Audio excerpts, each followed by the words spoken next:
Kung sa kalagayan, mga kapatid, pakisuyo na tayo po ay tumayo at sama-sama po natin awitin ng song number 143. Pakisuyo po.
Ngayon naman po ay makapakinig na naman tayo sa napapanahon na pahayag sa araw na ito.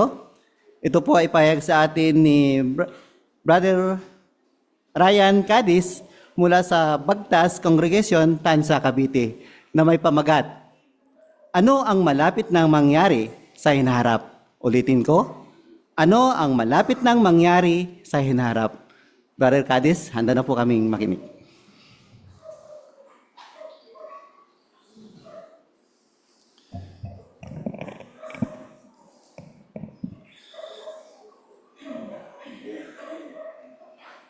Gusto nyo bang malaman ang hinaharap? Marami po yung naakit sa ideyang ito na gusto nilang malaman yung hinaharap. Halimbawa, maraming prediksyon ang ginagawa ng mga tao sa ngayon para alamin ito. Pero reliable po ba ito? Pansinin, mga siyentipiko, gumagamit po sila ng iba't ibang equipment para alamin yung pagtayo ng panahon. Sinecheck nila yung global warming, yan, tinatawag natin, para makita nila kung ano yung magiging epekto nito sa ating mundo kalaunan. Pero, consistent po ba ito? Hindi. Ganon din sa mga professional na analyst, katulad nila Warren Buffett, na tinawag siyang propeta ng negosyo. Kasi naglalagay siya ng kanyang investment sa iba't ibang negosyo. Yung iba nagiging successful, pero hindi palagi. So hindi rin po ito reliable. Ganun din, yung mga leader ng religion sa ngayon, may mga nagsasabi, katulad ni Harold Camping, na noong 2011, predict niya na magugunaw daw ang mundo. Pero ano na ngayon? 2026, natupad ba? Hindi. So, hindi rin reliable. Ganon din, yung mga psychic, no? Sila Edgar Sayce, Gian Dixon, no? Sila ay humula din na mangyayari noong 20th century daw, na ang digmaang Pandaigdig 3 ay mangyayari. Pero ito ba yung naganap? Hindi rin. So, hindi rin reliable ito, mga kapatid. So, nababanggit natin yung salitang reliable na mapagkukunan natin ng tamang impormasyon. Meron ba tayong mapagkukunan sa ngayon? O meron. Meron po. Na, basahin natin ang ating unang teksto sa Isaiah 46:9 and 10. Isaiah 46:9 and 10, kung andyan na kayo, ganito yung sinasabi. Alalahanin ninyo ang mga nangyari noong sinaunang panahon na ako ang Diyos at wala nang iba pa. Ako ang Diyos at wala nang ibang gaya ko. Mula sa pasimula ay sinasabi ko na ang mangyayari. At mula noong sinaunang panahon, ang mga bagay na hindi pa nagagawa, sinasabi ko. Matutupad ang pasya ko at gagawin ko ang anumang gusto ko. So pansinin po na si Jehovah po ang nagsasalita rito. Lahat po ng sinasabi niya sa kalit-liitang detalye ay nagkakatotoo. Tingnan po natin kung paano po yung mga sinabi ng Diyos na Jehovah ay nagkatotoo. Kaya totoo po, ang Biblia ay mapagkakatiwalaang aklat dahil inihula nito yung mga tamang pangyayari na nakikita po natin sa ngayon. Halimbawa, inihula ng Biblia na sa mga uling araw na ito, yung mga ugali ng tao. O, tingnan po natin sa 2 Timoteo 3:1 hanggang 5. 2 Timoteo 3:1-5. Basahin po natin.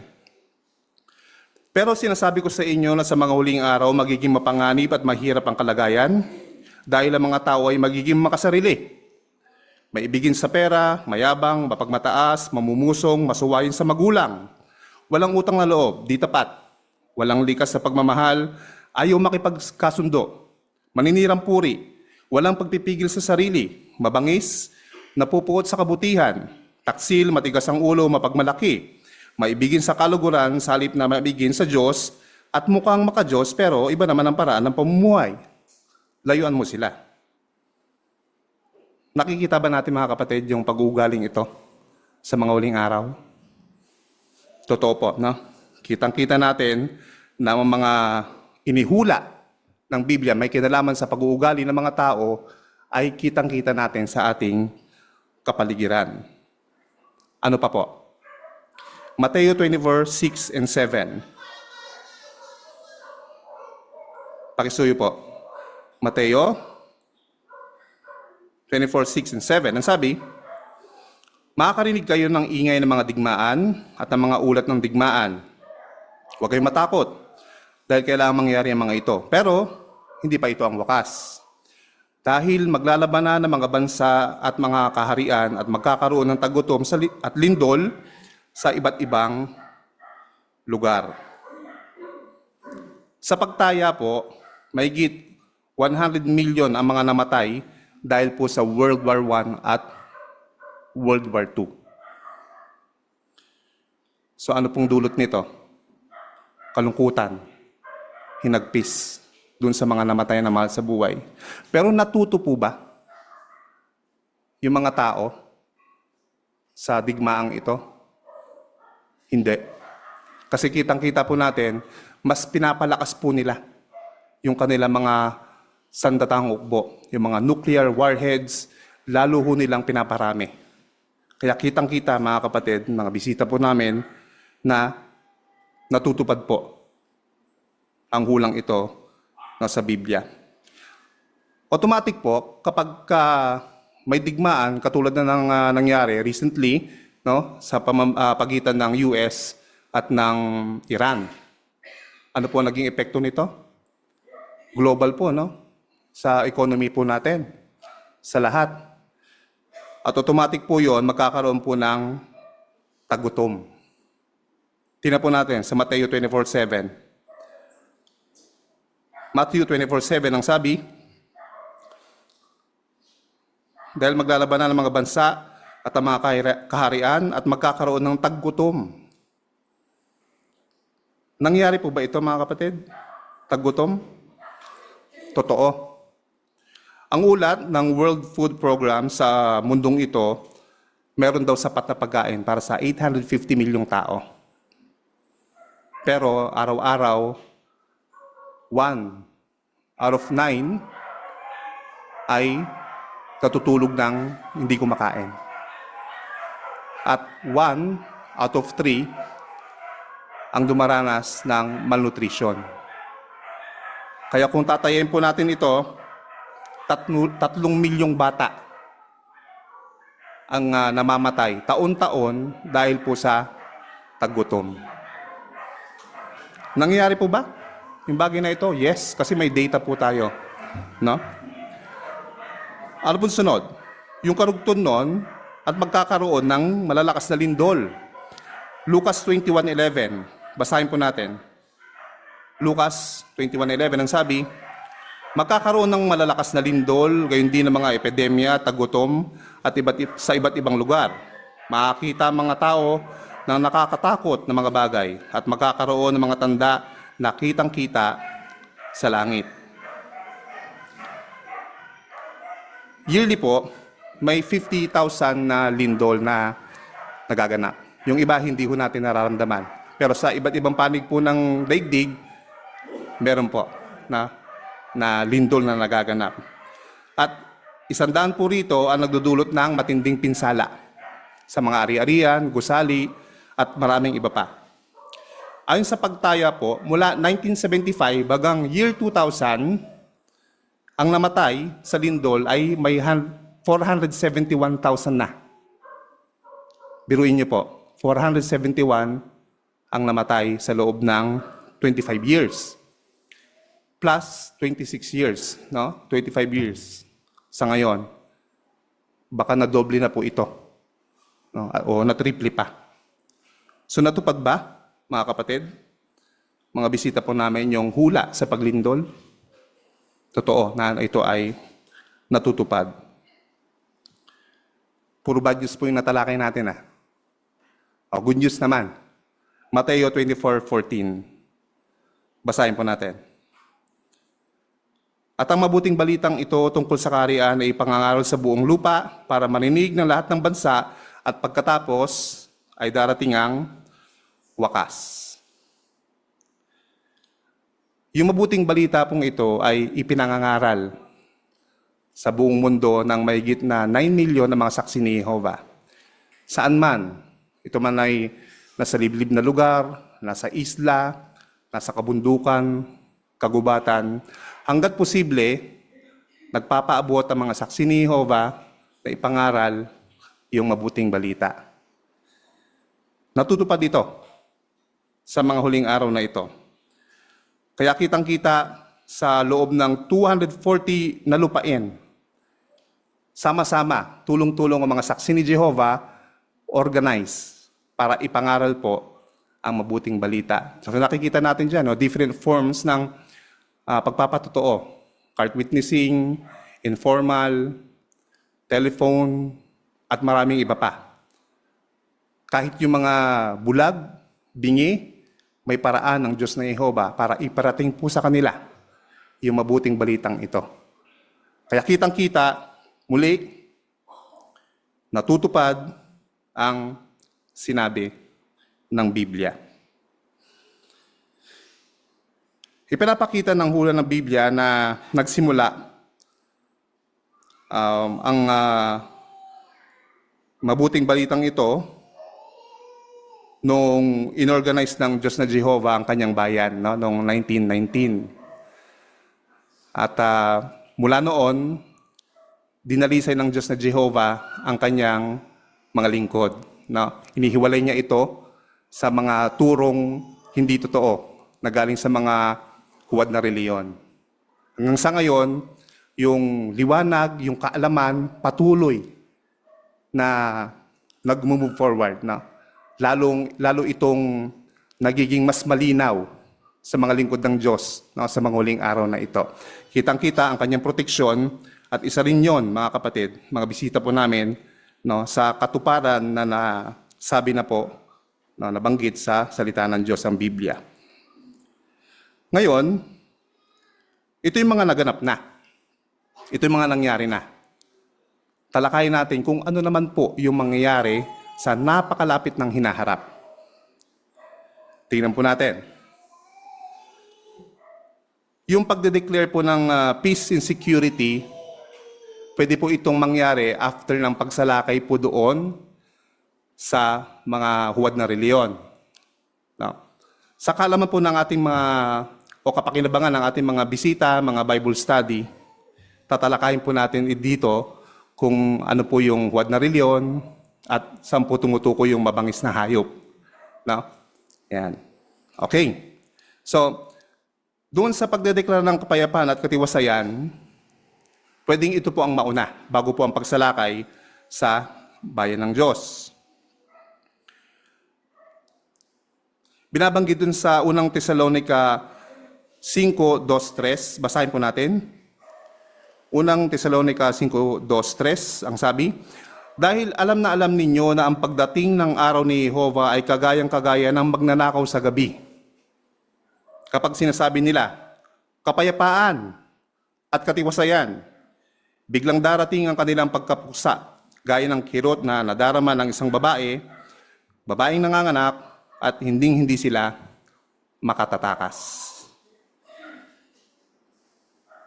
So pag nag-declare ang mga world leaders, kasama po ang mga leaders ng mga false religion, ito po yung hudyat na malapit na magsimula ang araw ni Jehovah. Ano po mangyayari doon? So pwedeng ito ay series of declaration o isang outstanding na declaration po, no? Isang significant declaration ng mga leader na ito ng peace and security. Pero inihula doon na ang pagkapuksa sa kanila ay biglaan. Parang kidlat na susundan kaagad ng kulog. Ganong kabilis ang pagbuksa doon sa kanila. Ikalawa po, i-identify po natin kung sino po yung gagamitin. No? Doon po sa Apokalipsis 17:16. Apokalipsis 17:16 ang sabi, at ang 10 sungay na nakita mo, yan, ang mabangis na hayop, ang mga ito ay mapupuot sa babaeng bayaran at gagawin nila siyang wasak at hubad at uubusin nila ang laman niya at lubusan siyang susunugin. Doon po sa artwork natin, makita po natin yung mabangis na hayop. Kulay eskarlata o red. Tapos may babae na parang nahulog. Yung mabangis na hayop, kumakatawan po yan sa United Nations. Yung 10 sungay, kumakatawan po yan sa mga leader ng mga bansa na sumusuporta sa nagkakaisang bansa. Yung babae naman po na nahulog, kumakatawan sa mga huwad na reliyon o imperyo ng mga huwad na reliyon. Kagaya ng sabi kanina, kagyat. Hindi ito dahan-dahang mahuhulog. Ito ay mabilis na dadaus-dos at luluray-lurayin. Mabilis po ang pagkapuksa ng imperyo ng mga huwad na relihiyon. Ngayon, kung bumagsak na ang mga huwad na reliyon sa buong mundo, may natitirang isa. Yung tunay na reliyon na sumasamba sa Diyos na Jehovah. O tingnan natin kung ano yung hula na gagawin naman ng kalaban. Ezekiel 38:2 at 11. Ezekiel 38:2 at talon po tayo sa 11. Ang sabi, anak ng tao, titigan mo si Gog na lupain ng Magog, ang pangunahing pinuno ng Mesek at Tubal, at humula ka laban sa kanya. Sa 11, sasabihin mo, lulusubin ko ang lupaing hantad, ang mga pamayanan na sasalakayin ko ang mga naninirahan ng panatag at walang nanggugulo. Lahat sila na naninirahan sa mga pamayanang walang pader, halang, o pintuang daan. So yan po yung hula, no, na binanggit ng Bible. Ngayon, ano pong mangyayari dito? Doon sa larawan, mga kapatid, sa artwork po natin, magbubuo ng koalisyon ang mga bansa. Pagpaplanuhan nila na salakayin ang bayan ng Diyos na nasa iba't ibang panig ng daigdig. Iniisip nila na walang proteksyon, exposed ang bayan ng Diyos, walang pader, walang halang. Pero ganun ba? Tingnan po natin yung susunod na hula na matutupad pa lang. Ezekiel 38:18. Sabi, sa araw na iyon, sa araw na lumusob si Gog sa lupain ng Israel, ang sabi ng kataas-taasang Panginoong Yehova, sisiklab ang matinding galit ko. Sa artwork po, tingnan po natin. Kita natin, yung mga lingkod ng Diyos ni Jehovah ay nakatayo lang ng tuwid. Nakataas ang kanilang mga ulo. May anghel sa likod niya na pumuproteksyon. Pero nagkakagulo ang paligid. Nalilito sila. Marahil sila ay magpapatayan pa.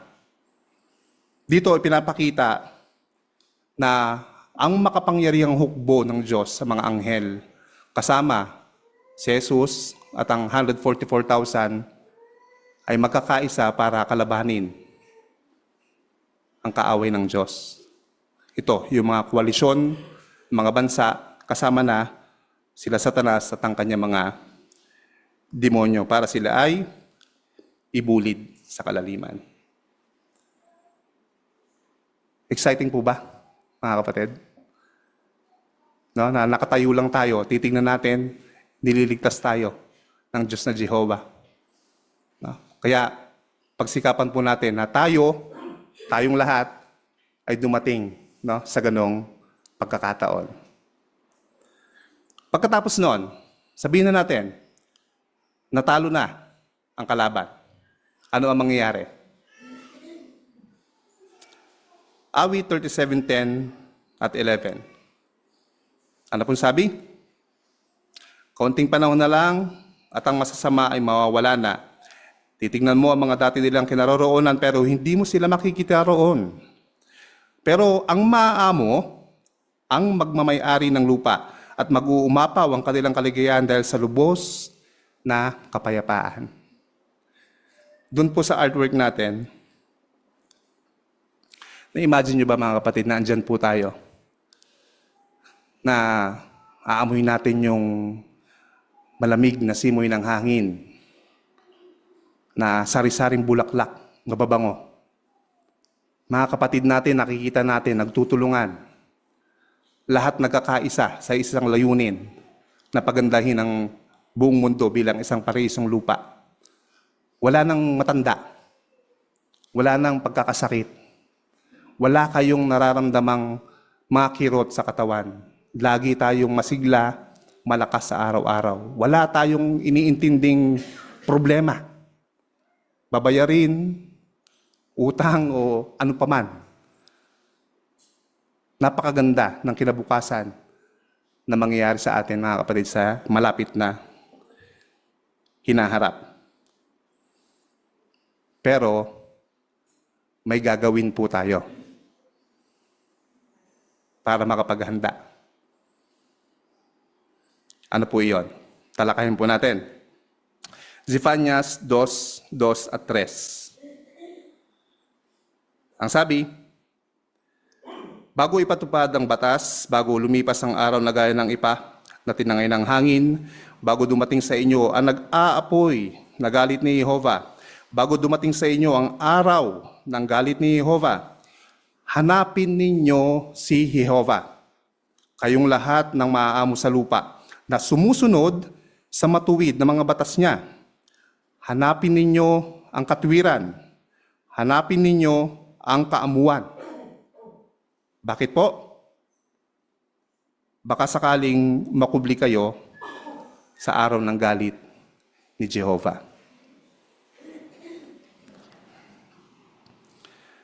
Paano po natin gagawin iyon?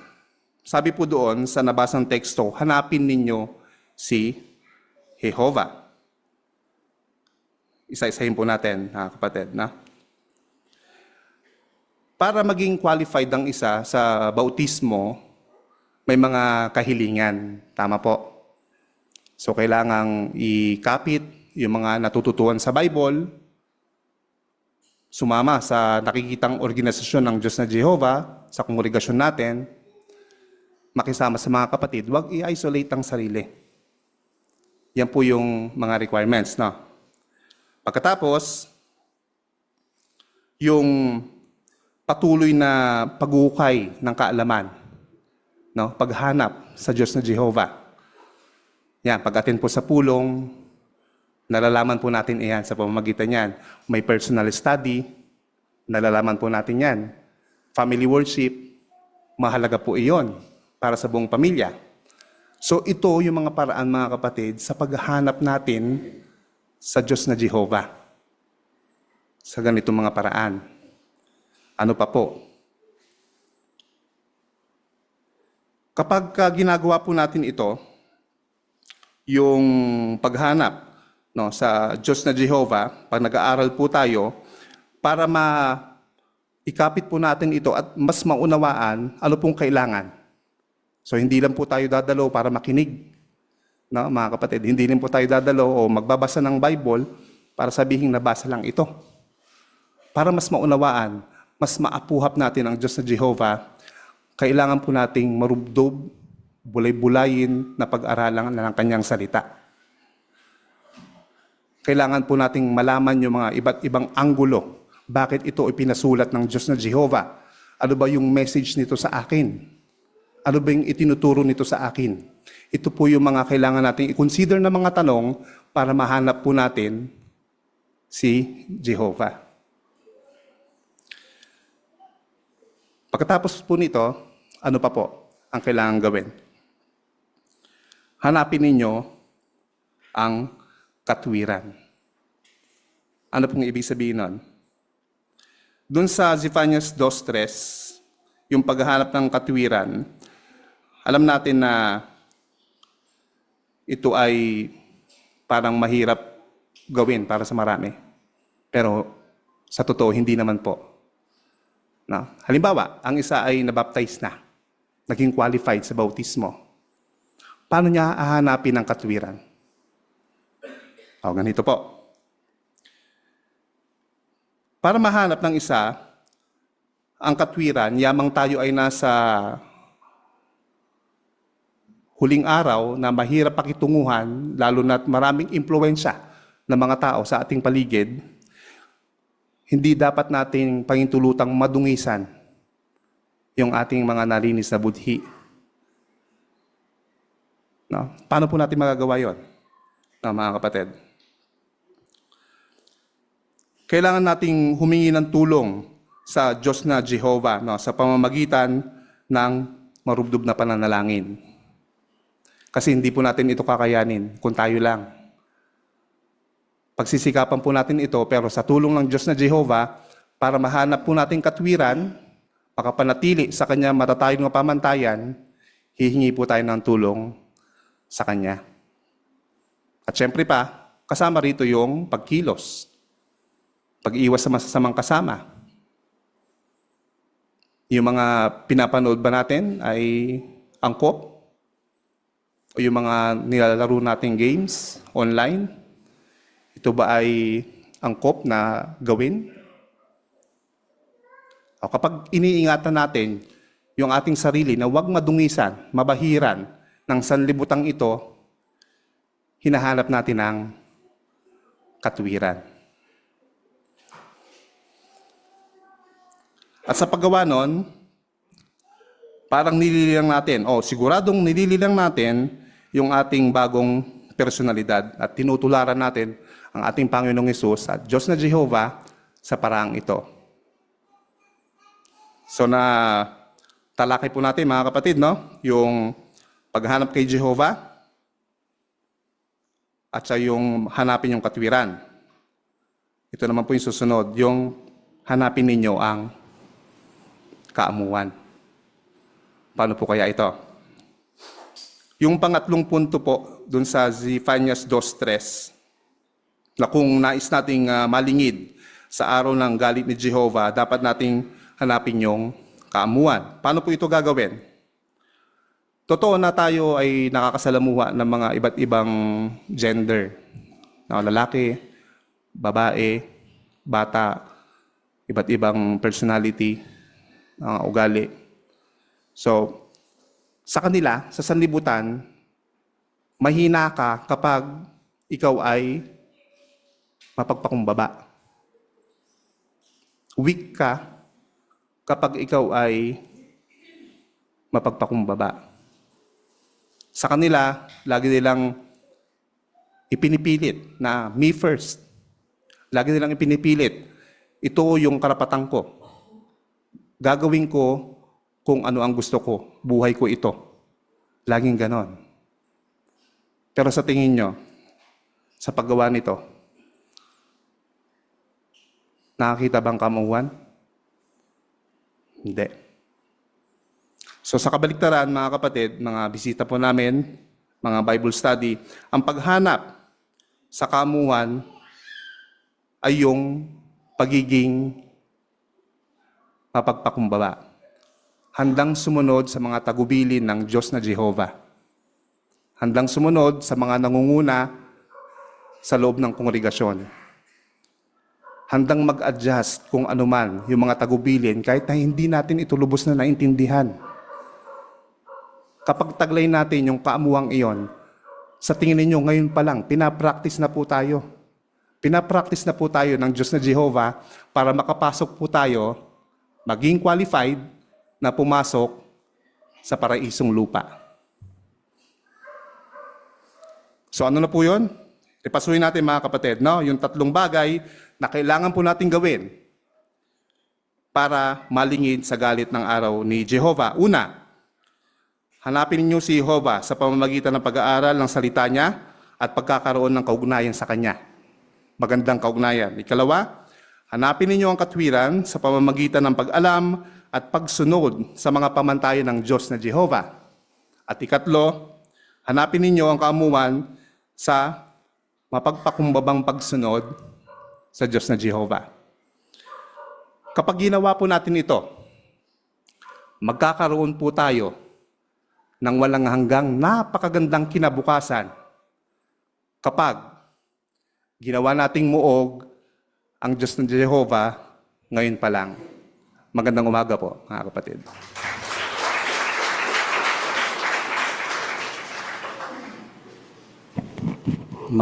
Salamat po. Maraming salamat, Brother Ryan, sa iyong napagpaturo na pahayag sa umagang ito. Natuto kami kung paano kami maging bahagi ng organisasyon ni Jehovah. Muli ay dadako na tayo sa pangalawang programa, ang pag-aaralan natin yung Magazine Bantayan, yung pamagat, pwede ka maging maligaya kahit kinapupuutan ka. Ito po ay tatalakayin sa atin ni Brother Calso at ang kanyang tagapagbasa.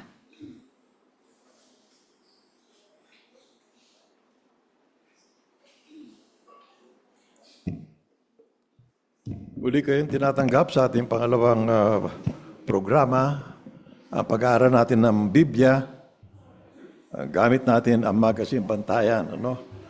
Kaya pasisimulan po natin ito sa magitan ng pag-awit. Awit 111 na ang pamagat ay mga dahilan ng ating kagalakan. Ibinata itong awit nito dun sa aklat ng Biblia sa Matthew 5 verse 12.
Ang ating paksa, pwede kang maging maligaya kahit kinapuputan ka, no?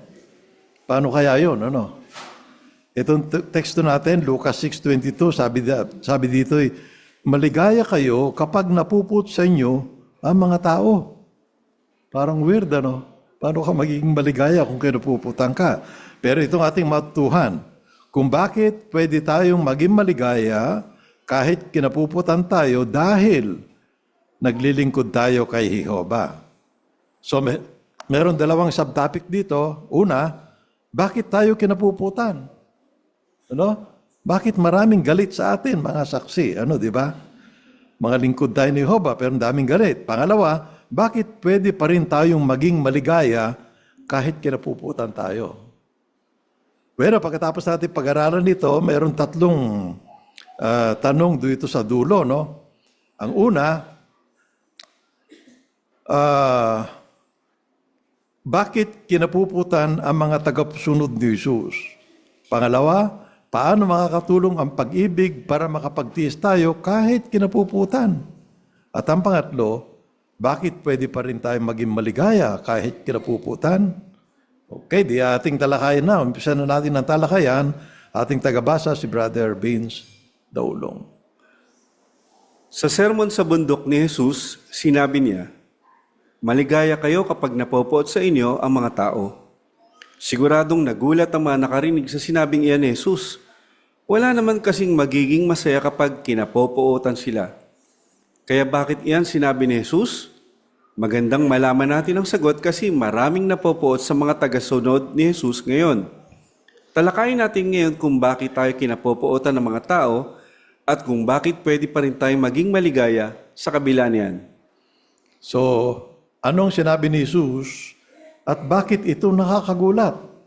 Brother Shane, anong sinabi ni Jesus? Sa Luke 6:22, sinabi ni Jesus na maligaya kayo kapag napopoot sa inyo ang mga tao. Pero in reality, wala naman kahit sino sa atin ang masaya kapag galit sa atin. ang ibang tao or kapag hate nila tayo po. Yun ano, parang, o nga, no? Weird, ano? Nakakagulat yung tanong na yon. Kaya ngayon, bakit kailangan malaman natin ang sagot dito, mga kapatid? Bakit mahalagang malaman natin ang sagot dito sa tanong na ito? No? Bakit sinabi ni Jesus yan? Yung maligaya kayo, no? Kapag napuput sa inyo ang mga tao. Bakit niya sinabi kasi, Sister Quillones? Mahalagang malaman natin yung sagot na yun upang maging maligaya tayo sa ating pagsamba sa Diyos na Jehovah kahit kinapobuotan. Ayun. Kasi sa ngayon nangyayari yan, napuput ang mga tao sa atin. No, marami. Hindi man lahat, pero marami. Kaya ngayon, tingnan natin yung dalawang tatalakayin natin. Bakit tayo kinapuputan? Pagkatapos yung pangalawa, bakit pwede pa rin tayong maging maligaya? So unahin natin itong subtopic, bakit tayo kinapuputan, Brother Vince? Kinapopuotan tayo dahil sumasamba tayo kay Jehovah. Sinabi ni Jesus tungkol sa mga uusig at papatay sa mga tagasunod niya, hindi nila nakikilala ang Ama o kahit ako. Kaya ano talaga ang dahilan kung bakit nila inuusig ang bayan ng Diyos?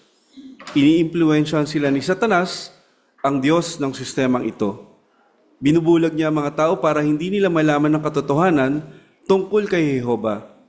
Pinapakilos din niya sila na usigin ang mga nakakakilala at nagmamahal sa Diyos. Paano iyan pwedeng makaapekto sa tingin natin sa mga manguusig? Dahil alam nating na-impluwensyahan lang sila ni Satanas, na iiwasan nating magalit sa kanila. Tingnan ang halimbawa ni Pabel na nakatira sa isang bansa kung saan ipinagbabawal ang gawain natin. Inaresto siya, binugbog at ilang buwang nasa solitary confinement dahil patuloy siyang sumasamba kay Jehovah. Ikinuwento niya, kitang-kita ko na si Satanas talaga ang mga demonyo niya ang dahilan kung bakit pinag-uusig ang sumasamba kay Jehovah. Wala naman talagang galit sa atin ang karamihan sa mga gwardiya sa bilangguan. Ginagawa lang nila ang trabaho nila. Sinabi naman ng isang brother sa Croatia na nakaranas ng matinding pag-uusig mula sa mga magulang niyang di saksi, nakita ko na si Satanas talaga ang kaaway ko, hindi ang mga magulang ko. Okay. Ang tanong natin, bakit pinag-uusig ang mga tunay na Kristiyano at paano yan pwedeng makaapekto sa tingin natin sa mga manguusig? Para magkaroon tayo ng clue, no? Basahin muna natin yung 1:16, 2 and 3. Okay, doon, bata, pakisuyo, basahin nung doon sa, katabi mo, Marilyn. Katabi mo ba? Okay. Ititiwalag kayo ng mga tao mula sa sinagoga. Ang totoo, darating ang panahon ng bawat isa na pumapatay sa inyo ay mag-aakalang gumagawa siya ng sagradong paglilingkod sa Diyos. Pero gagawin nila ang mga ito dahil hindi nila nakilala ang Ama o kahit ako. Okay, salamat. So ngayon, balikan natin tanong. Bakit pinag-uusig ang mga tunay na Kristiyano? At paano yan pwedeng makapekto sa tingin natin sa mga manguusig? Doon muna sa unang bahagi ng tanong, bakit kaya pinag-uusig ang tunay na Kristiyano, Brother Bart?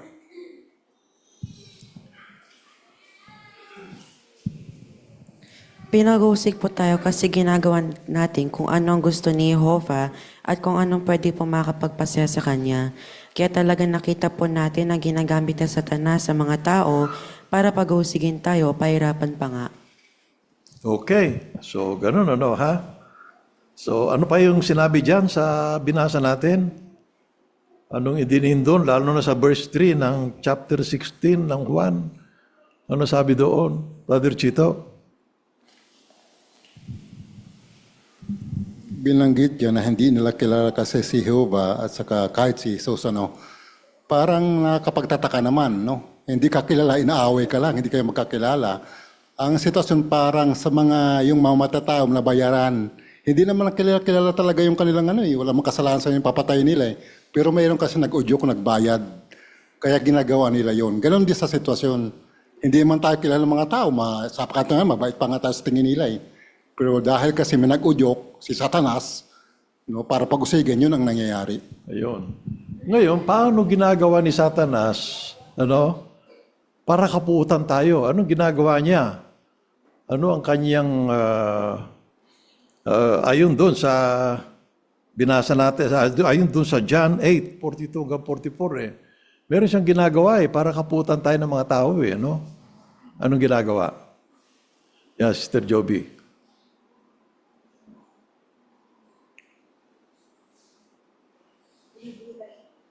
Nila ang mga tao para hindi nila malaman ang katotohanan tungkol kay Jehova. Pinapakulis niya din sila na usigin ang mga nakakilala at nagmamahal sa Diyos. Ayun, oo. E di ngayon, okay, Sister Marlene, meron ka po ba kung dito? At binanggit din ng John 8:42 na hindi kasi siya nanindigan sa katotohanan.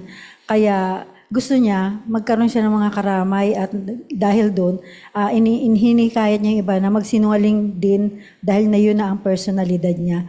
Kaya yun ang dahilan kung bakit mas nagugustuhan niya na akayin lahat yung mga nagiging biktima niya. Biktima rin kasi yung mga mang-uusig, nabibiktima rin sila ni Satanas. Kaya hindi tayo talaga dapat magalit din sa kanila. Yun, Kaya, Sister Iris.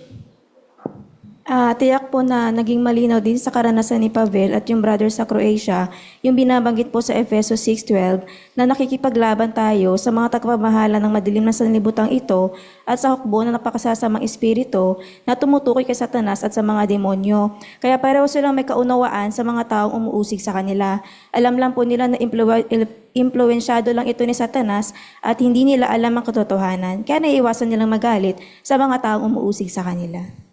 So, ibig sabihin, yung mga umuusig ba sa atin, dapat natin silang kainisan?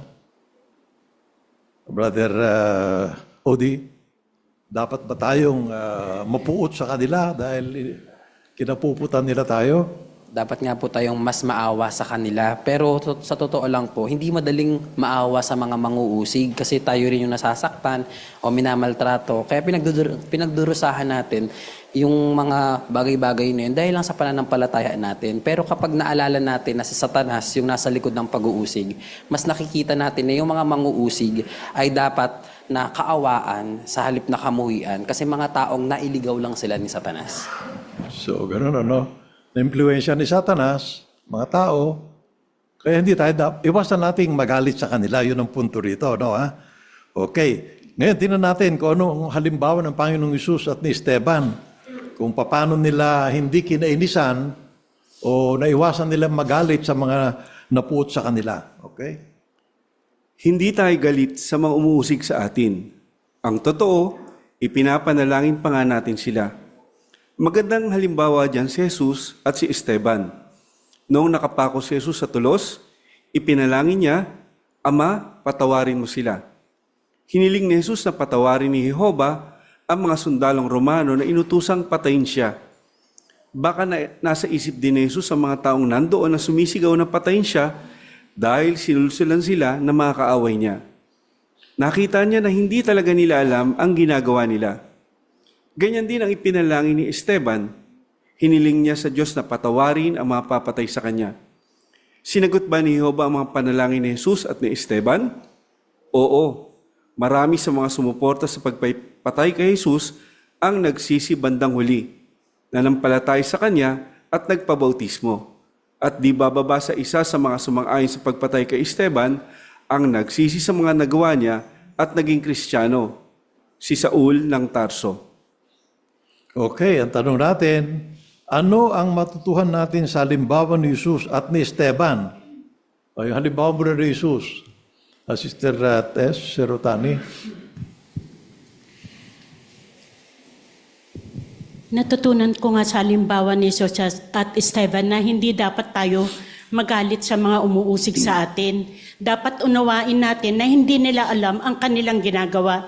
At dahil sa walang alam, nagagamit sila ni Satanas upang tayo ay pahirapan at usigin. At naunawaan ko na rin kung bakit hindi tayo dapat magalit sa kanila.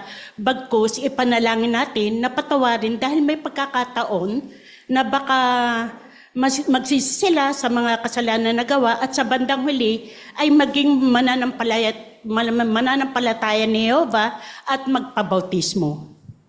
So, bakit sinabi ni Jesus, o kanino sinabi ni Jesus, Ama ko, patawarin mo sila? Brother Jay?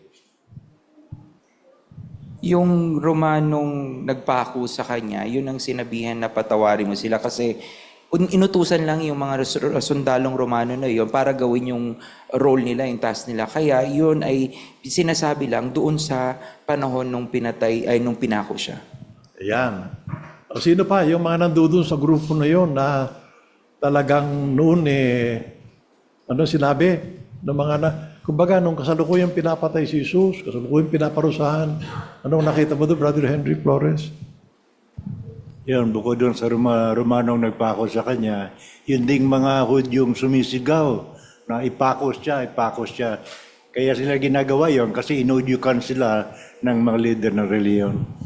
Ayun.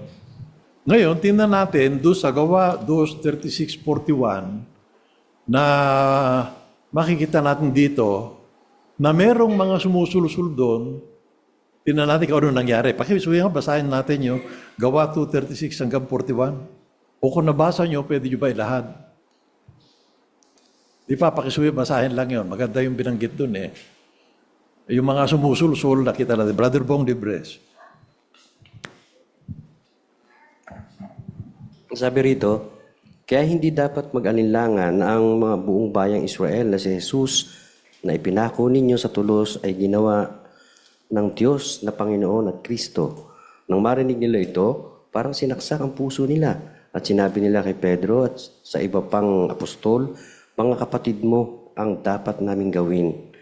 Sinabi ni Pedro, magsisi kayo at magpabautismo ang bawat isa sa inyo sa pangalan ni Yesu Kristo para sa kapatawaran ng mga kasalanan ninyo at tatanggapin ninyo ang walang bayad na regalo, ang banal na Espiritu.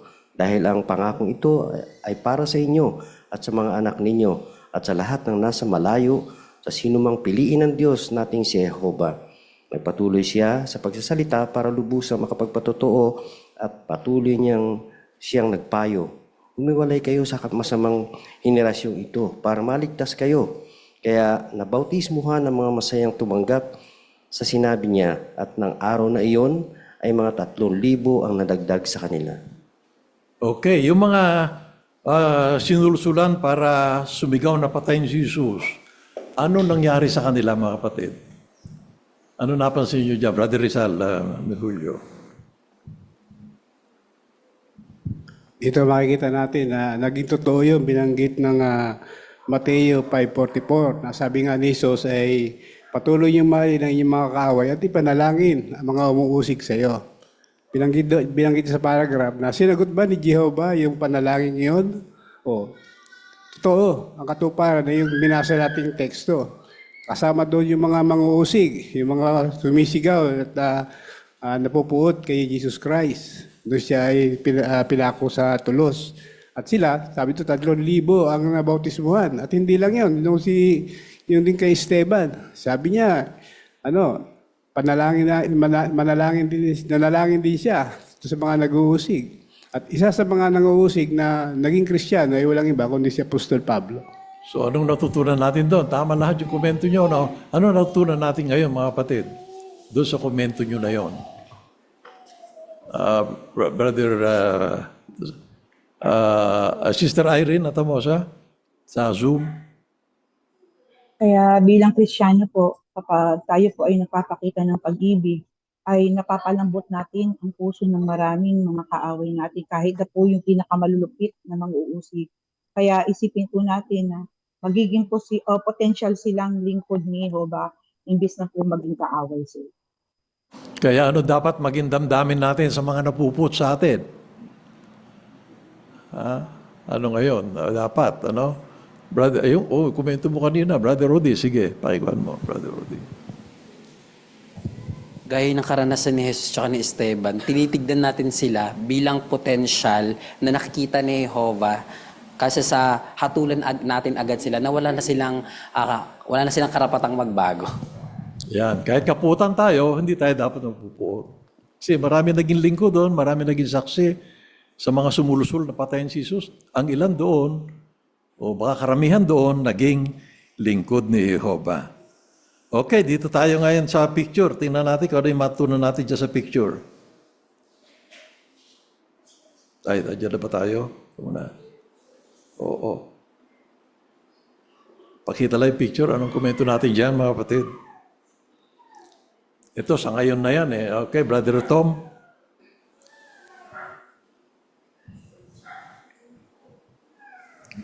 Makikita natin doon sa isang brother na, nakakulong, nananalangin siya. Eh sino ba yung ipinapanalangin niya? Baka ipinapanalangin niya yung gwardya. So kung papansinin natin, yung gwardya, wala namang ano yan eh, minsan hindi intention na saktan kayo. Pero dahil sa sulsul ni Satanas, nagagawa niya yun. Kaya yun, pag-iisipan natin yun na hindi tayo magalit sa kanila. Ayan, very good. So tingnan natin dito naman sa modern na pangyayari dito sa paragraph 5. Sinasagot pa rin ni Jehovah sa ngayon ang mga panalangin natin para sa mga mang-uusig. Tingnan ang karanasan ni Cesar na nakatira sa Venezuela. Galit na galit ang tatay niya sa pagiging saksi niya. Sinabi ni Cesar, napakabuting asawa at ina ni Mama. Lagi niyang inuuna ang kaharian pero hindi rin niya pinababayaan ang tatay namin. Tinuruan niya kaming magkakapatid na igalang si Papa. Sinabi rin niya sa amin na sundin ang mga ipinapagawa ni Papa basta hindi yon labag sa kalooban ni Jehovah. Sa paglipas ng mga taon, nagbago ang tatay ni Cesar. Ikinuwento ni Cesar, isang araw pagkatapos kong manalangin, tinanong ko si Papa kung okay lang sa kanya na mag-Bible study kami. Sobrang saya ko na talaga nung pumayag siya. Paglipas ng panahon, nabautismuhan ang tatay ni Cesar. Siyempre, hindi naman magiging ganyan ang lahat ng mga uusig. Pero may ilan na nagbabago pagkatapos nilang makita ang paraan ng pagsasalita at pagkilos natin. Masayang-masaya tayo kapag may gumagawa niyan at alam nating ilalapit ni Jehovah sa kanya ang ganyang mga tao. Gustong-gusto nating makita kung paano yan gagawin ng maawaing hukom ng buong lupa. Ano natutuhan mo sa karanasan ni Cesar? Sige, ano natutunan mo? Si Ampi muna. Ano natutunan mo, Sister Calso?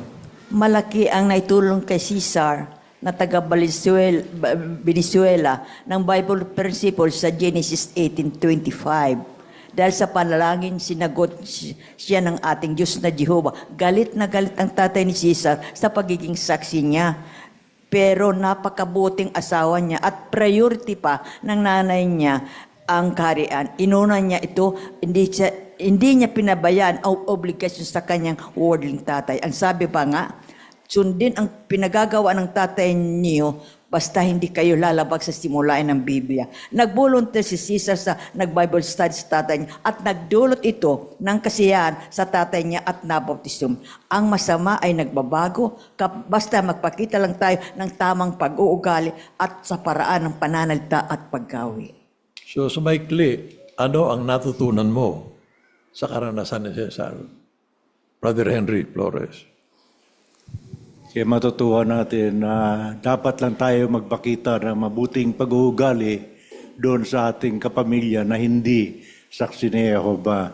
Kaya kapag mabait pa rin tayo, kahit na siya'y galit sa atin, magbabago din ito, kaya na nakikita natin sa karanasan.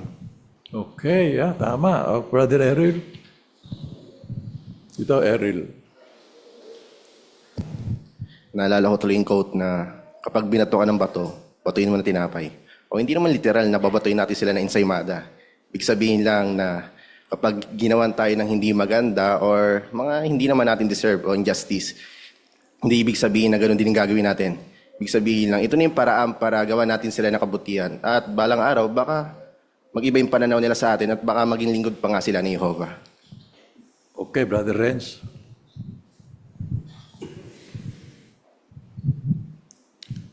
Maganda yung paalaala dito sa para po. Sabi, syempre, hindi naman magiging ganyan ang lahat ng mga uusig.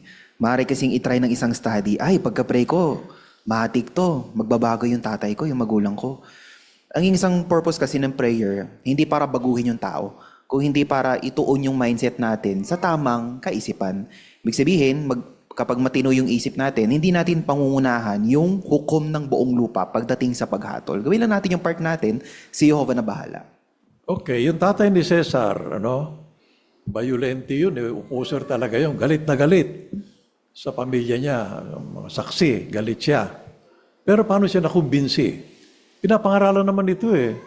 Okay, dito naman sa study ni Sister Vasquez. Okay. Nakumbinsi po siya dahil po natutunan niya o napahayag sa kanya ang totoo kung sino talaga si Jehovah. Pangalawa, isa siya sa naging kapatid din. Yun nga po, sabi nga po dito, naging kapatid din po siya at naging kasama sa Jehovah. Tama po? Tama. Sige. Okay, ngayon, ano pa nakita niyo punto doon, Sister Magallanes? Big help po talaga yung yung actions natin, yung mabuting pag-awi, yung paghalang natin, pagtitiis. Kasi before nung Bible study ako, nung pinag-uusig ako ni Mama, yung galit niya, pinapalitan ko din ng galit, which is hindi pala ganon. May nakapag-advise sa akin, mga Bible teacher ko, na hindi pala dapat ganon, may pinabasa sa verses. Hanggang sa na-realize ko, ayun na naging mabait ako sa kanila, sa pakikitungo nila, nagpakita ko ng good example sa pag-ugali. Hanggang sa, ayun, si Mama nagpa-Bible study. 1 year na siyang Bible study. Tapos, nang umaba na siya last time, yung kung naalala niyo yung comment ko na mag-i-stop na siya dapat. Tapos, ayun na, pinag-pray ko siya kay Jehovah. Sawa ni Jehovah na nagpatuloy siya ng Bible study. Okay, Sister Lilia Vasquez. Salamat po, Pinatutuhanan naman ito talaga eh. Sigurado, nagsalita ng nagpatuturin yung mga pamilya. Pero saan siya nakumbinsi kaya? Nagandahan po ako doon sa halimbawa ni Cesar. Kasi si Cesar, nakita niya yung pag-uugali ng tatay niya. Nakita niya rin na ayaw din sumulong yung tatay. Pero anong ginawa niya? Nanalangin talaga siya sa Diyos na Jehovah. Hindi lang basta nanalangin. Kasi pagkatapos niyang manalangin, meron siyang lakas ng loob para sabihin sa tatay niyang, tay, mag-Bible study tayo. So yung lakas na loob na yun, nakatulong dun sa ama. Siguro, napansin ng ama, nga, bakit hindi ako mag-Bible study? Anak ko na yung nag-aalok sa akin. Kaya tinanggap niya yung pag-aaral ng Biblia. Ayun, bukod sa ugali, nakita natin, nanalangin siya. Paragraph 6 na tayo. Kinapopootan tayo dahil sinusuportahan natin si Jesus. Sinabi ni Jesus na kapopootan ng lahat ng tao, ang mga tunay na Kristiyano, dahil sa pangalan niya. Saan tumutukoy ang pangalan ni Jesus?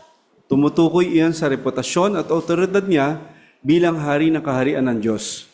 Galit sa atin ang mga taong nagtitiwala sa mga lider na tao at hindi sa lider na pinili ni Jehovah, si Jesus. Pero sandali na lang tayong magtitiis. Namamahala na si Jesus bilang hari ng kaharian ng Diyos mula noong 1914 at malapit na niyang alisin ang lahat ng iba pang pamamahala. Marcos 13:13, suyo basahin natin. O doon naman, Brother Flores.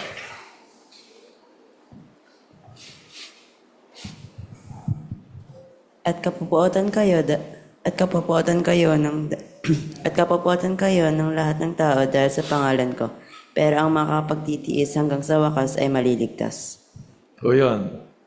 Ano ang isang dahilan kung bakit tayo kinapuputan ayon dyan sa nabasa? Okay, Sister, kalimutan ko ulit. Kinapuputan tayo dahil sinusuportahan natin si Jesus. Okay, ngayon, dahil sa pangalan ko, anong gusto sabihin? Kinapuputan siya dahil sa pangalan niya. Ano ibig sabihin nun?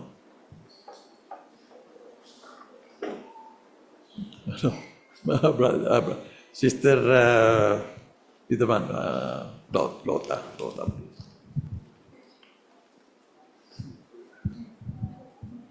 Sabi po rito yung pangalan ni Jesus, tumutukoy ito sa reputasyon at autoridad niya bilang hari ng kaharian ng Diyos. Yun. Kaya nakita niyo po ito, Brother Chito? Yun ang irony yan, sapat kalimitan naman ng mga relihiyon ay naniwala naman kay Jesus Kristo. Kaya akala nila, ganun lang kababaw siya, lalo na pagkilalanin mo si Jesus, yung literal ka sa kanila. Pero ang totoo dito, ang pangalan tumutukoy din sa reputasyon. O si Jesus talaga, ang reputasyon niya dyan na pagbilang hari Ang tanong ngayon dyan, tinatanggap ba nila sa Jesus na kahari nila o pangalan lang? Magkaiba yun.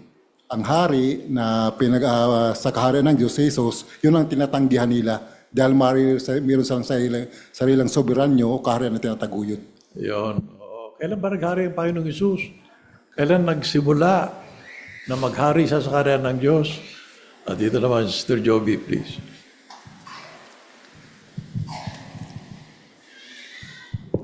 Noon pa pong 1914. Ayan, hanggang sa kasulukuyan. Okay? O, dito tayo, paragraph 7. Kinapopootan tayo dahil ayaw nating maging bahagi ng sanlibutan ni Satanas. Sinabi ni Jesus na kapopootan ng mga tagasunod niya kasi hindi sila bahagi ng sanlibutan. Gaya ng mga Kristiyano noon, hindi natin tinutularan ang kaisipan, paggawi at paraan ng pagsasalita ng mundo. Dahil diyan, marami sa mga kapatid ang pinagsasalitaan ng masama ng mga kasama nila sa trabaho o paaralan. Pero masaya tayo na may ilan sa mga gumagawa niya noon na nagbabago at humahanga sa atin. Tingnan ang karanasan ni Ignacio na nakatira sa Central America.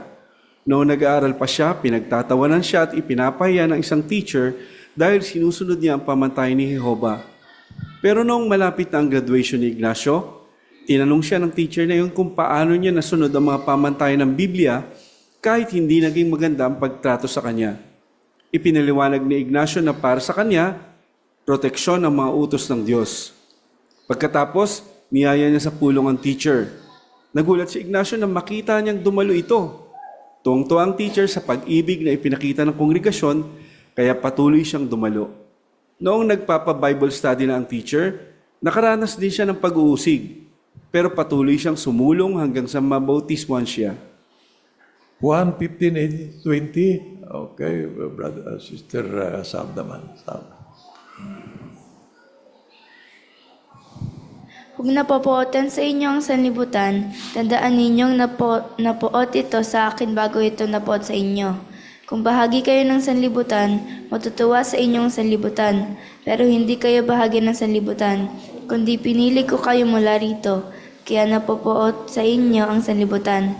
Tandaan ninyo ang sinabi ko sa inyo, ang alipin ay hindi mas dakila kaysa sa Panginoon niya. Kung pinag-usig nila ako, pag-uusigin din nila kayo. Kung sinunod nila ang mga sinabi ko, susundin din nila ang sa inyo. So anong isa pang dahilan kung bakit kinapuputan ng ilan sa mga lingkod ni Jehovah? Ayun dyan sa binasa. Dahil kanina dahil sumasamba tayo kay Jehovah, kinikilala natin si Jesus, yan dalawa bilang hari. Ngayon, ano yung pangatlo? Sister Maybelline, bakit tayo kinapuputan? Sa 1:15:18:20 nga po, sinabi dito na hindi tayo bahagi ng sanlibutan. So hindi po tayo kaayon ng kaisipan nila, ng pag-awit, tsaka ng paraan ng pagsasalita nila. So, okay. Ngayon, ano ibig sabihin na hindi tayo bahagi ng sanlibutan? Narito naman tayo sa sanlibutan. Nandito naman tayo . Ano yung sanlibutan na tinutukoy dito, Sister Sherin? Ibig po sabihin nito na iba tayo, naiiba yung ating kaisipan, naiiba yung ating paggawi, naiiba yung ating paraan ng pagsasalita sa pangkaraniwan na sa mundo. Ayun,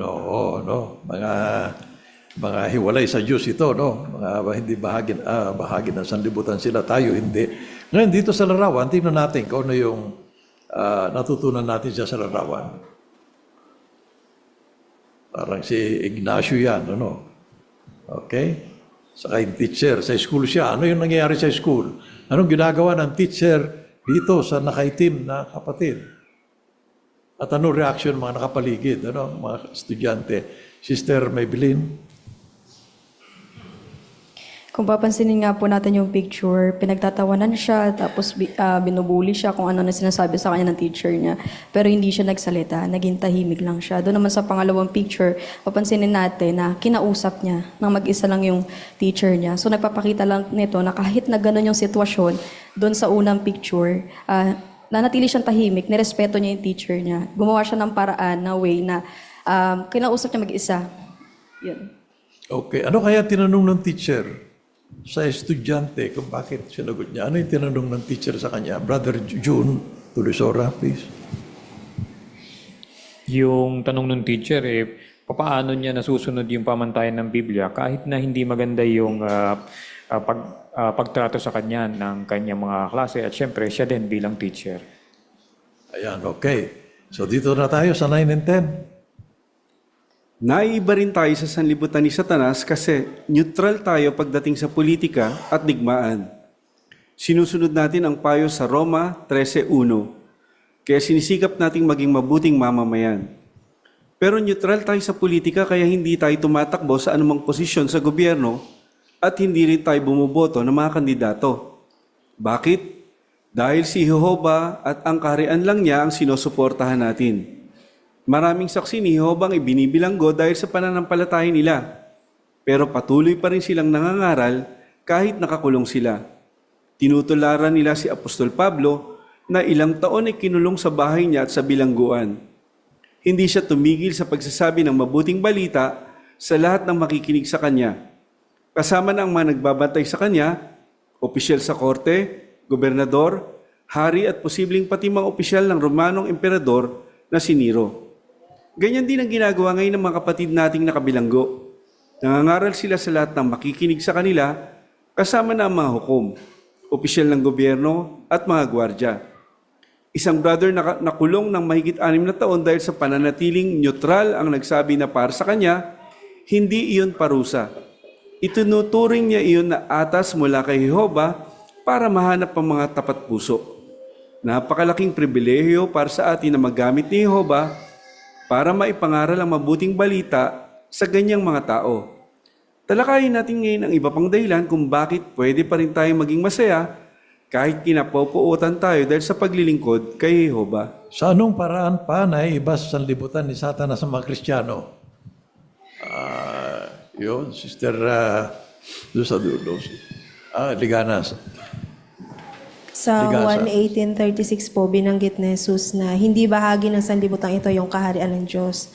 Kaya sinisikap ng mga Kristiyano sa ngayon na maging mabubuting mamamayan, pero naiiba sa sanlibutan ni Satanas sa pamamagitan ng pagiging neutral sa anumang usapin may kinalaman sa politika, kaya hindi sila tumatakbo sa anumang posisyon sa gobyerno o may pinapanigang mga partido o bumoto ng mga kandidato dahil tanging si Jehovah lang at yung kaharian niya ang sinusuportahan ng mga Kristiyano. Yun.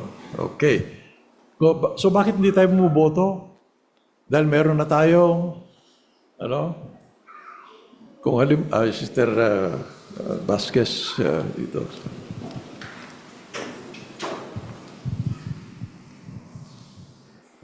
Meron na po tayong gobyerno na pinapanigan. Ito po yung kaharian ng Diyos na Jehovah. Ayun, oo. Ano ba mangyayari? Halimbawa, kahit sa halimbawa, pumili pa rin. Ano bang kasalanan ng isa kapag, halimbawa, bahagi ka na ng gobyerno ng Diyos, tapos buboto ka pa. No? May sarili ka ng gobyerno, pero pipili ka pa ng iba. Anong klaseng kasalanan yon? Kahit sa sanlibutan, kasalanan yun eh. Anong tawag sa kasalanan na yon? Brother Chito? Treason at ang tawag sa iyo, traitor. Ayun, oo, treason. Kaya di tayo bumuboto kasi may sarili na tayong gobyerno. Okay? Alright, so ngayon, ano ang matutunan natin kay Apostol Pablo?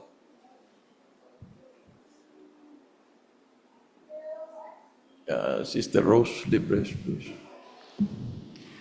Kahit nga nakakulong na noon si Apostol Pablo, patuloy pa rin siyang nangaral sa lahat ng pumupunta sa kanya, lahat ng mga opisyal, gobernador at hari pa nga. Ganyan din yung ginagawa ng kapatid natin na nakabilanggo sa mga iba't ibang dako, sa mga mahigpit na lugar tulad ng Russia. At para sa akin naman, natutunan ko dito, ako naman, hindi naman nakakulong, malaya, kaya mas dapat sikapin kong higit na makapangaral man saan mang lugar at pagkakataon. Okay. So ano yung tatlong dahilan bakit tayo kinapuputan ng sanlibutan? No? Bakit tayo kinapuputan ng mga tao? Na tayo ng mga tagasunod ni Kristo. Ano yung una? Sister Rasike? Para nire-review lang natin. Ang una ay dahil hindi nila kilala talaga si Jehovah. Ikalawa, dahil Kinikilala yung natin si pagsuporta Jesus. si Jesus, dahil ang support natin ay kay Jesus Christ bilang hari. Then, yung ikatlo, hindi kasi tayo bahagi ng sanlibutan. Ayun, okay. Ngayon, bakit pwede pa rin tayong maging maligaya? Kahit kinapuputan tayo, paragraph 11. Alam nating inihula sa Biblia na kapopuotan tayo. Sa pinakaunang hula sa Biblia, sinabi ni Jehovah na kapopuotan ni Satanas at ng supling nito ang mga nagmamahal at sumasamba kay Jehovah. Ilang beses ding inulit ni Jesus na kapopuotan ng mga lingkod ni Jehovah at inuulat iyan ng 4 na manunulat ng Ebanghelyo. Isinulat din ng iba pang manunulat ng Biblia ang katotohanan iyan. Kaya hindi tayo nagugulat kapag may pag-uusig. Ang totoo, masaya tayo kasi nakikita nating natutupad ang mahuhula sa Biblia. Patunay iyon na sumasamba tayo sa tunay na Diyos. Ito ang kinuwento ng isang sister na nakatira sa isang bansa kung saan may restriksyon sa gawain natin. Noong ialay ko ang sarili ko kay Jehovah, alam ko nang makakaranas din ako ng pag-uusig. Kaya kapag nangyayari iyon, hindi ako natatakot o nagugulat. Isa sa mga umuusig sa kanya ang asawa niya. Hindi maganda ang pagtrato nito sa kanya at sinunog pa nga nito ang Biblia niya at mga publikasyon. Pero hindi siya natakot. Lalo pang ang tumibay ang pananampalataya niya. Sinabi ng sister, nakahula ang pag-uusig. Alam kong mangyayari talaga iyon. Kaya nang maranasan ko na iyon, nakumbinsi ako na talaga ang tunay na relihiyon. So, ang 11, paano tumitibay ang pananampalataya natin dahil sa pag-uusig? Magbigay nga na halimbawa. Sa Zoom. Meron ba sa Zoom? Wala. Brother Odi naman. Si Odi ulit. Tumitibay po yung pananampalataya natin dahil po yung pag-uusig ay patunay lang po na natutupad po yung hula sa Biblia tungkol sa mga tunay na tagasunod na Jehovah. Kaya lalo po tayong nako-convince na nasa tamang pagsamba po tayo. Gaya po ng karanasan ng isang sister, kahit matindi po yung naranasan niyang pag-uusig, lalo po siyang tumibay dahil nakikita niyang eksaktong nangyayari ang inihula ng Biblia. Ano yung unang hula na talagang kapuputan tayo ng maraming mga tao? Saan natin mababasa, no? Na yung unang hula ay nandudun na talaga na kapuputan tayo, Brother Bong Libres. Ito yung nakaulat sa Genesis 3:15 na kung saan, sabi rito, inulit-ulit ito ni Jesus, nakapuputan ng ang mga lingkod ni Jehovah ng mga tao. Yan, oo, tama. Doon yun ang unang hula. Ano? Natutupad na rin ba ito sa kasalukuyan? Oo, hindi.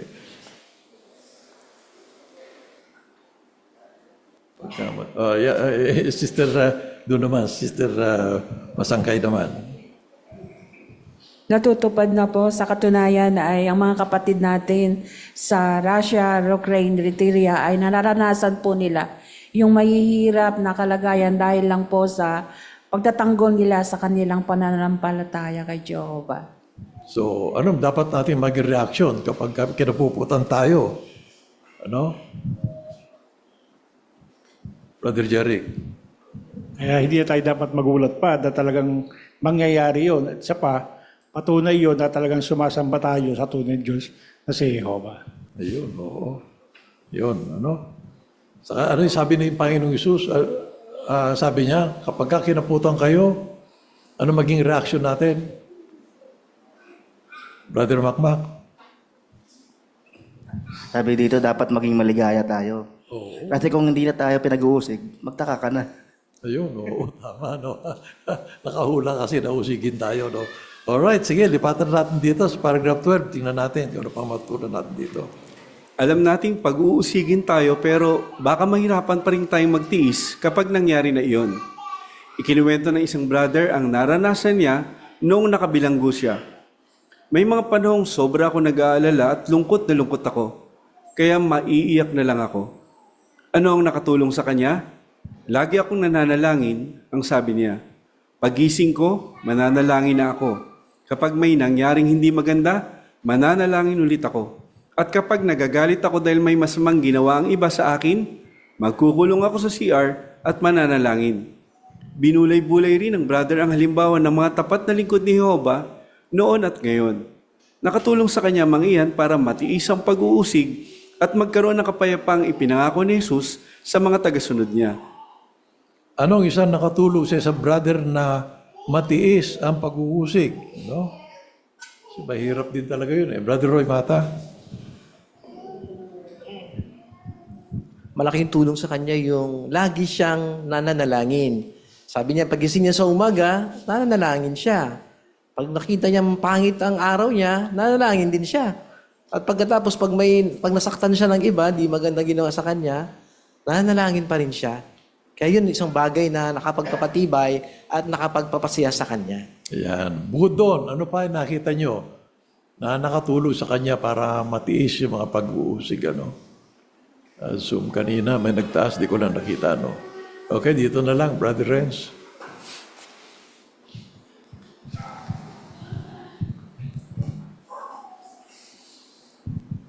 Binulay-bulay din niya yung mga halimbawa. Naging inspiration niya yun. Pero gusto kong pansinin, maganda yung kwento ng brother eh. Alam niya yung hula. Pero bakit siya nalungkot? Bakit siya naiyak? Kasi normal reaction yun eh kapag kinapopuotan tayo. Hindi ibig sabihin alam natin yung hula. Matigas na yung puso natin, wala nang reaksyon. Pero ang punto, normal na malungkot, pero ano yung gagawin natin dun sa reaksyon natin? Nalulungkot tayo, pero wag tayo magpadala doon. Kailangan kumilos pa rin tayo. Yan, oo. So, mga kapatid, halimbawa, yung life stories, ano, pababayaan lang ba na, yung mga, may publication tayo ganyan eh. Bakit mahalagang basahin din natin yung mga kasaysayan ng mga saksi ni Jehovah ngayon at magiging mga lingkod ni Jehovah noon? Anong may tutulong sa atin kapag pinag-aralan natin to, binulay-bulay, ano may tutulong sa atin nito? Sister Marilyn Torre, Marilyn Nuestro. Malaki po ang may tutulong na yung mga buhay na mga halimbawa sila na dumaan sila sa mga pagsubok at pag-uusig. Kaya yung mga nakayanan nila yon. Kaya tayo rin sa ngayon, kapag dumaan tayo doon at naranasan na rin natin yon, alam na natin kung paano tayo mag-respond. Kaya na natin tiisin yung mga pag-uusig, mga suliranin, kasi kung kinaya nila, kakayanin din natin, sigurado yun. Nagiging positibo tayo sa ating mga sitwasyon. Paragraph 13. Dahil sa pag-ibig, nakakapagtiis tayo kahit kinapopuotan tayo. Hanggang sa kamatayan, mahal na mahal ni Jesus ang ama niya. Minahal din ni Jesus sa mga kaibigan niya. Kung may ganyan tayong pagmamahal kay Jehovah at sa mga kapatid, makakayanan din nating magtiis kahit galit na galit sa atin ang mga tao. Paano? Tingnan natin ang halimbawa ni Apostol Pablo. Ano pa makakatulong sa atin na magtiis kahit kinapuputan tayo? No? Ano pa makatulong? Sister Leslie? Leslie ba yun? Okay. Ilang oras lang po pagkatapos sabihin ni Jesus yung mga salita sa Juan 15:13, namatay siya. Pinakita niya yung dakilang pag-ibig nang ibigay niya yung buhay niya bilang pantubos. Patunay lang po ito na talagang mas mahal niya yung iba kaysa sa sarili niya. Kaya kung tayo po ay meron ding mapagsakripisyong pag-ibig na gaya ng kay Kristo, makakayanan din nating magtiis kahit galit sa atin ang mga tao. Yun. Doon sa 1:15-13, ano yung pinakasakdulan na pagpapakita ng pag-ibig natin sa ating kapwa kapatid? Pagka dumating ang pag-uusig. Brother Nolan.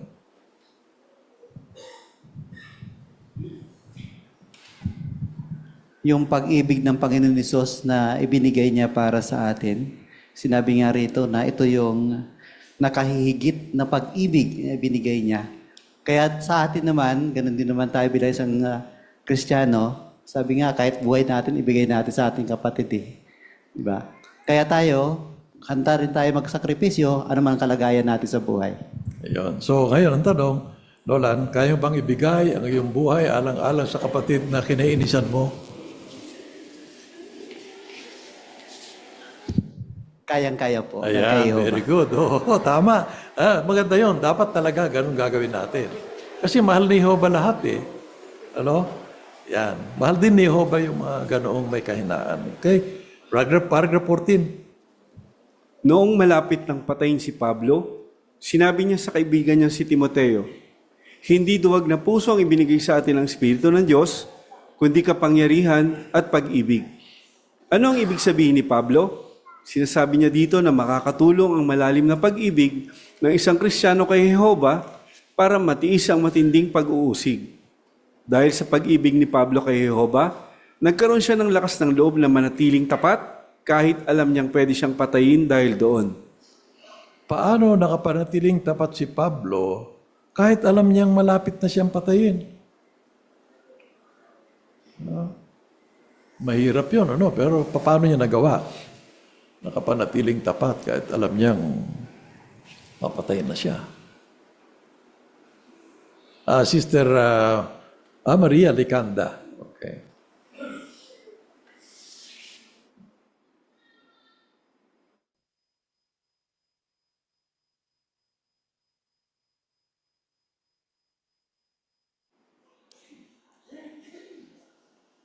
Wala, hindi makita. No? Okay, Sister Licanda, di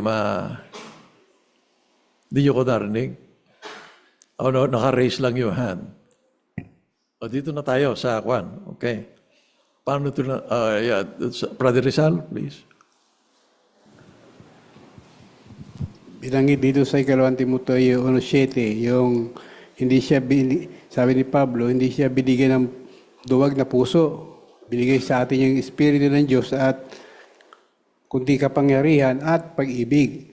At yun ang ginapit ni Pablo dahil sa pag-ibig, kahit alam niya na yung kanyang atas ay mga ngahulugan ng kamatayan, ayon dito sa Gawa 20 hanggang 22, 24, na alam niya kung maaaring mangyari sa kanya. Pero patuloy pa rin siya na sumulong, ginawa niya yung kanyang atas na kahit na siya ay mamamatay. Ayan, oo. Bakit nga pala binanggit dito na makakatulong ang malalim na pag-ibig? Hindi lang basta pag-ibig eh. Sinabi dito malalim na pag-ibig. Bakit kaya? Brother Roy Mata, please.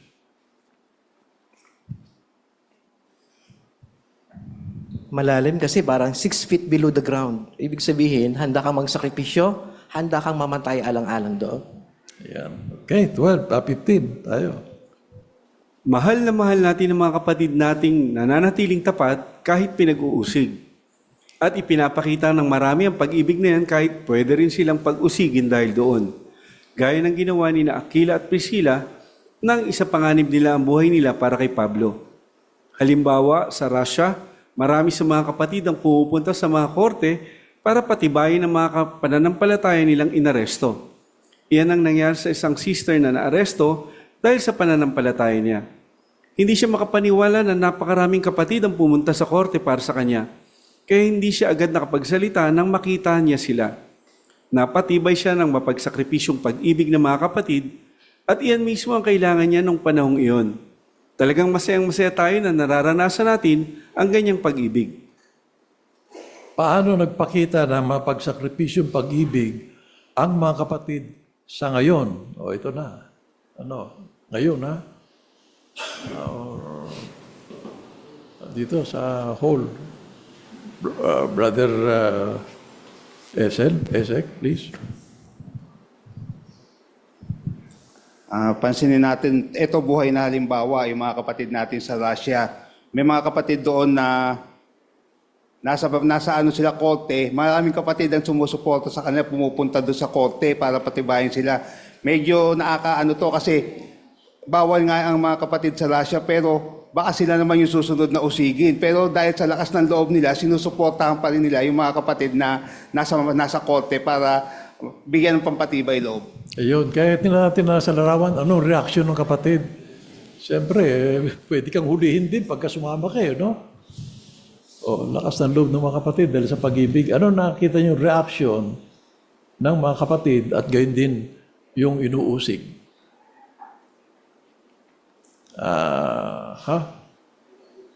Irene, Sister Atomosa, please. Diyan po sa larawan, makikita po natin yung mga ngiti po nila, pati po ng mismong kapatid na hinuli ay hindi lang po basta sila nakangiti, kundi pag pinanood po natin yung ilang video, nagpapalakpakan po sila. Patunay lang po yun na pinapatibay po nila yung inuusig at sila man ay napapatibay din. Yun, ano pa nakita nyo, Brother Renz?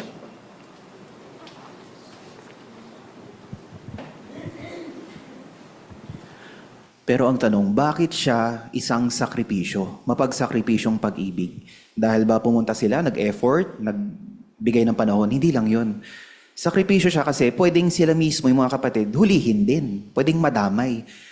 Bilang patunay doon sa Roma 16:3 at 4, si Pablo, sinapanganib ng mga kaibigan niya, yung sila Priscilla at Aquila, yung mismong buhay nila. Pwedeng sila mismo yung mamatay. Kaya kung gagawa tayo ng self-assessment, kaya ko kaya yan sa hinaharap? Halimbawa, kung hindi ko kayang samahan yung mga kapatid ngayon sa masasayang sitwasyon, kaya ko kaya silang samahan sa hindi masasayang sitwasyon sa hinaharap? Yun, tama, no? Okay. Nakita niyo yung babae, no? Ikukulong siya. Pero bakit siya masaya? Okay, dito, si Brother Yongson. Naramdaman niya na ang pagmamahal sa kanya ng mga kapwa niya at naisip niya talaga hindi siya nag-iisa. Yun ang kailangan niya eh. Sa panahong yun, kailangan niya yun. Kaya napatibay siya. Masaya siya kahit na alam niyang ikukulong na siya. Okay, 16. Alam nating napapasaya natin ng Diyos kapag nagtitiis tayo kahit kinapopootan tayo. Sa unang Pedro 4:14, kung iniinsulto kayo dahil sa pangalan ni Kristo, maligaya kayo dahil ang espiritu ng kalwalatian, ang espiritu ng Diyos ay nasa inyo. Balik sa para po. Sinabi ni Apostol Pedro na pwedeng maging masaya ang mga naglilingkod sa Diyos kahit nakakaranas sila ng pag-uusig. Bakit? Dahil kapag pinag-uusig tayo, patunay iyan na ang espiritu ng Diyos ay nasa atin. Naranasan iyan mismo ni Pedro. Pagkatapos ng Pentecostes, 33 CE, inaresto ng mga gwardya ng templo si Pedro at ang iba pang apostol dahil nangangaral sila. Pero lakas loob na ipinagtanggol ni Pedro ang pananampalataya niya. Matapos silang pagpapaluin, nangaral pa rin sila. At masayang-masaya sila dahil sa karangalang magdusa, alang-alang sa pangalan ni Jesus. Pwede rin nating maramdaman ang kaligayahang iyan habang nagtitiis tayo. Pakituloy na rin ang 17, Brother. Noong gabi bago mamatay si Jesus, sinabi niya sa mga alagad niya, ang nagmamahal sa akin ay mamahalin ng Ama ko at mamahalin ko siya.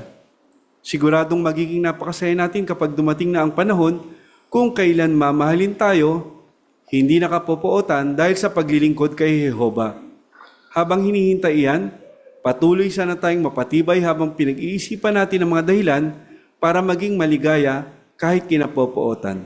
Okay, maraming salamat, Brother Bean, sa inyong mahusay na pagbasa. Paragraph 16, ang tanong, bakit sinabi ni Pablo na pwedeng maging masaya ang mga naglilingkod sa Diyos kahit nakakaranas sila ng pag-uusig? Sister Sherin.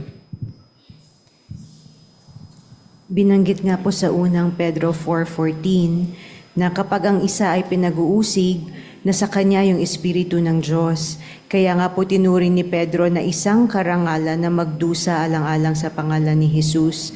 Kaya kung ganun nga po yung ating pananaw, tulad ni Pedro na nakaulat sa Gawa 5:40-42, magagawa nga rin po nating panatilihin yung ating kaligayahan kahit na tayo ay nagtitiis dahil sa pag-uusig.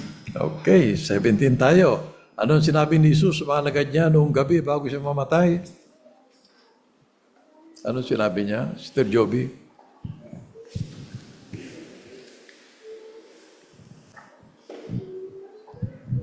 Ang nagmamahal sa akin ay mamahalin ng Ama ko at mamahalin ko din.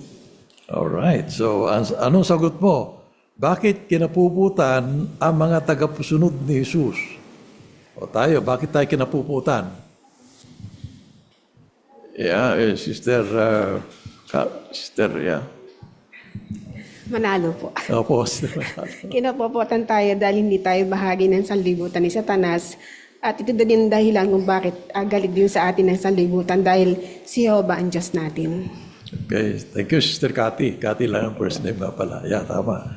O, ano pa? Nakita niyo doon, mga kapatid? Tatlo yung kanina no, di ba? Ulitin lang natin. Ano yung tatlong dahilan kung bakit kinapuputan tayo ng maraming mga tao? Yan, Sister Carmen naman. Ano yung una, Sister Carmen? Kinapupuotan tayo dahil sumasamba tayo kay Jehovah at dahil sinusuportahan din natin si Jesus at dahil ayaw nating maging bahagi sa sanlibutan ni Satanas. Ayun, yung tatlo na yun, ano? Okay, ngayon, dahil alam natin na influensya lang ni Satanas yung mga taong musik sa atin, anong naiwasan natin? Anong naiwasan natin mga kapatid? Dahil alam natin na influensya lang sila eh. Kumbaga yung mga katotohanan eh, binalot na ng maraming kasinungalingan ni Satanas. Ano? Brother Chito, please. Iwasan natin maghinagkat sa kanila, umapot o gumanti. Ayun, okay. So yun lang mga kapatid. Ano? Di pa itulot ng panahon kung tatalakay pa natin lahat yung tanong. Sorry, hindi ko na kuha yung tatlong tanong sa dulo. Ano? Kaya pakisuyo po na sa susunod, sikapin din natin na may lang ang sagot. Ano? Pare, may lang. Ano? Pero yung mga sagot nyo, magaganda lahat. Maganda. Medyo bawasan lang ng konti. Mga 30 seconds, pwede na yon. Okay. So, ngayon, atin nang isasara ang ating pagpulong sa magitan ng pag-awit. Ang ating huling awitin ay nasa awit bilang 149, isang awit ng tagumpay. No? Paganda ng awit na ito. Pagkatapos, pangunahan tayo mamaya ng ating speaker, Brother Ryan Cadiz, sa ating pansarang panalangin. Awitin natin ang awit 149.